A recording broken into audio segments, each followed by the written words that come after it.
नमस्कार किसान भाइयों, ग्रेप मास्टर यूट्यूब चैनल में आपका बहुत बहुत स्वागत। मैं हूं डॉक्टर सतीश भोंडे, कृषि वैज्ञानिक। आपको कृषि विषय के बारे में कुछ जानकारी देते रहता हूं। किसान भाइयों, हम देख रहे हैं कि आजकल हमारा किसान बहुत सारी समस्या से परेशान है। उसके खेत में जब कोई किसी भी फसल लेता है तो तरह तरह की समस्याएं उसके सामने आती हैं। कभी क्लाइमेट की समस्या है, कभी बीमारी और कीड़ों की समस्या है, कभी पानी की, कभी मजदूरों की। और ये समस्याएं दिनों दिन एक एक किसान को बहुत परेशान करती है। ऐसी एक परेशान करने वाली और एक समस्या हमारे किसान भाई आजकल देख रहे हैं, वो है सूत्रकृमि की समस्या। किसान भाइयों, सूत्रकृमि आपको पता है कि एक ऐसा जीव है जो जमीन में रहता है, विभिन्न माध्यमों से आपके खेत तक पहुंचता है और आपके फसल को नुकसान पहुंचाता है। वैसे तो सूत्रकृमि दो प्रकार के होते हैं। एक अच्छे होते हैं जो बहुत सारे हमारे जमीन में जो कुछ कीड़े हैं जो फसल को नुकसान पहुंचाते हैं, उनको खत्म करने वाले भी अच्छे हैं, जिसको हम मित्र सूत्रकृमि कहेंगे।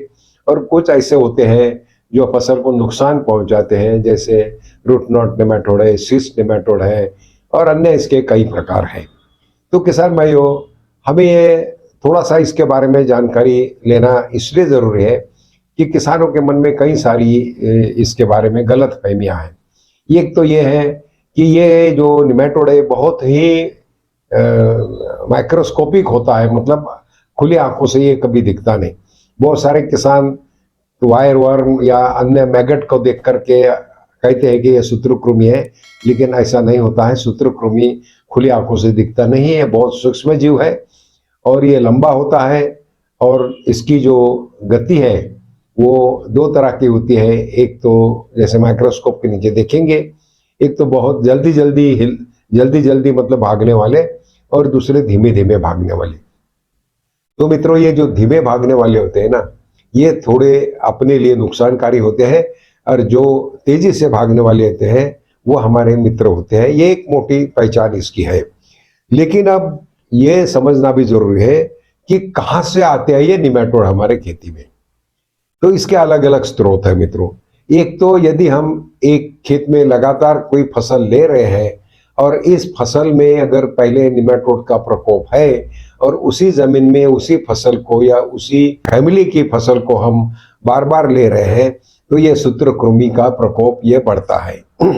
दूसरा, हमने मिट्टी या खाद, जो मिश्र खाद होते हैं जिसमें अलग अलग तरह के हम लोग मिश्रण करते हैं जो फैक्ट्री से बन के नहीं आते हैं, तो वो ऐसे खाद या मिट्टी अगर ऐसे क्षेत्र से आई हो जहाँ पे निमेटोड्स का प्रकोप है, तो उसके माध्यम से भी हमारे निमेटोड आ सकते हैं।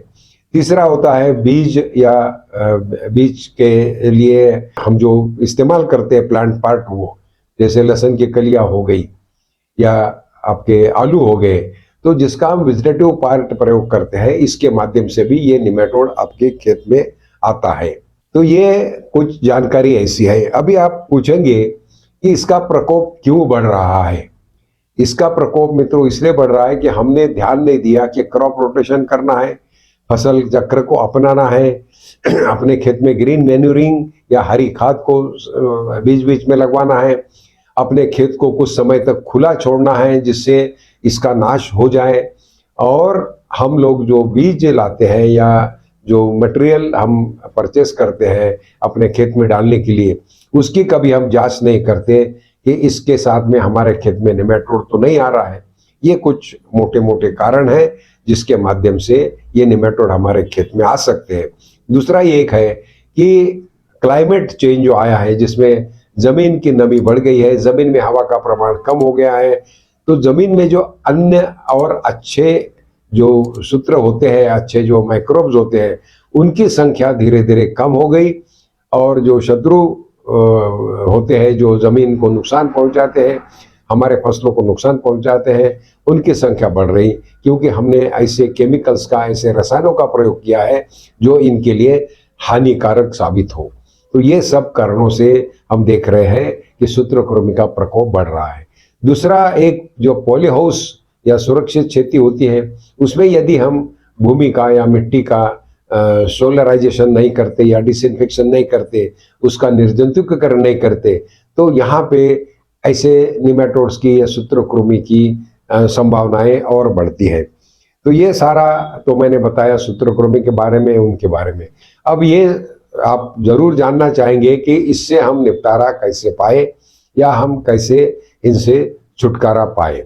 तो इसके लिए मित्रों कई तरह के विकल्प हमारे पास है। सबसे बढ़िया विकल्प तो यह है कि फसल चक्र अपनाएं और ग्रीन मैन्यूरिंग या हरी खाद को बीच बीच में आप अपने फसल चक्र में ले, जिससे कि इनका बंदोबस्त हो। दूसरा होता है कि जिस खेत में निमेटोड्स का प्रकोप है उसमें जो रूट नॉट निमेटोड खास करके, तो उसमें मेरीगोल्ड या झंडू जो होता है, फ्रेंच मेरीगोल्ड, उसका या एस्टर जैसे फूलों की हम अगर वहां पे खेती करते हैं तो इनका प्रकोप अपने आप कम हो जाता है। तीसरा एक कारण ये भी है कि नीम की खली का हमको प्रयोग जरूर करना चाहिए। नीम की खली से इन निमेटोड का नाश होता है और ये इनकी संख्या जो है कम हो जाती है।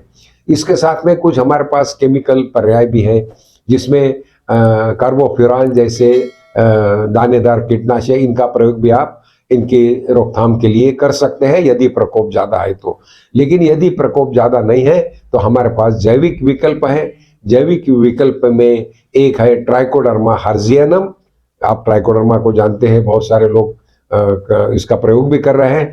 तो ट्राइकोडर्मा हर्जियनम है, इनको आपको 1 लीटर प्रति एकड़ के दर से अपने खेत में लगा देना है। मतलब या तो ड्रिप के माध्यम से दे दो या इसको 50 या 100 किलो एक महीन खाद या वर्मी कंपोस्ट के साथ में मिला करके इसको खेत में आप दे दो, इससे भी ये नुकसान कम होगा। इसके साथ में पैसिलोमाइसिस नाम का और एक जैविक फफूंदनाशक, इसका प्रयोग भी आप कर सकते हैं 1 लीटर प्रति एकड़ के नाम से। और तीसरा एक फफूंद और है जिसका नाम है पोचोनिया। इसका भी आप 1 किलो प्रति एकड़ के हिसाब से अपने खेत में अगर प्रयोग करेंगे तो ये सूत्रकृमि से हम अपनी फसल को बचा सकते हैं।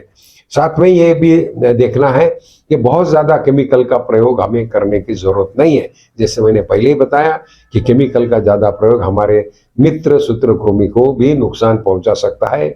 इसलिए आपको थोड़ा सा केमिकल के ऊपर ज़्यादा निर्भर नहीं रहना चाहिए।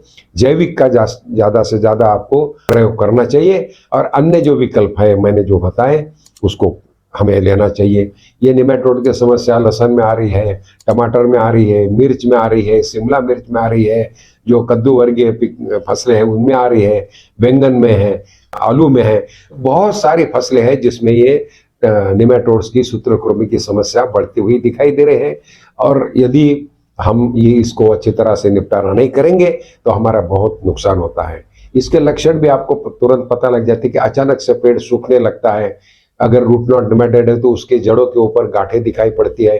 तो ऐसे हमको जब देखें अपने खेत में कि कुछ मेरे फसल के साथ में कुछ विपरीत हो रहा है, तो आपको फसल का 1-2 पेड़ उखाड़ के देखना चाहिए कि कहीं ये निमेटोड तो नहीं है। और अगर निमेटोड है तो अचानक फसल जो है खराब होने लगते हैं और इसका प्रकोप जो है बढ़ता है। इसका प्रकोप तभी बढ़ता है जब नमी खेत में होती है। इसलिए आपको ध्यान देखना है कि हर एक पानी देने के बाद में यदि इसकी समस्या या ऐसे पौधे हमारे बढ़ रहे हैं तो हमको समझ लेना चाहिए कि हमारे खेत में निमेटोड का प्रकोप हो गया है और हमको तुरंत जो है इसके लिए कुछ ना कुछ कार्रवाई जैसे मैंने बताई वो लेना चाहिए। खेत का जो है फसल चक्र को अपनाइए। कुछ समय तक खेत आप खाली भी रख सकते हैं यदि इससे फसल से आपको नुकसान हो रहा है तो आप इसके बारे में जो जानकारी दी है उसका आप जरूर फायदा लीजिए। आप इसको अपने खेत में देखिए और यदि आपकी कोई और समस्या है तो हमें पूछिए, आप बताएंगे, हम इस विंडो में जरूर डालिए, उसका भी हम निदान जरूर आपको बताएंगे। यदि आपने ग्रेप मास्टर यूट्यूब चैनल को अभी तक सब्सक्राइब नहीं किया है तो जल्दी से जल्दी सब्सक्राइब कीजिए। साथ ही साथ ग्रेप मास्टर ऐप को भी आप डाउनलोड कीजिए, जिससे आप हमारे से बहुत सारी तकनीकी जानकारी, अच्छी जानकारी, आपके समस्या के विषय में बहुत सारी चीज़ें, इसका फायदा आप ले सकते हैं। धन्यवाद।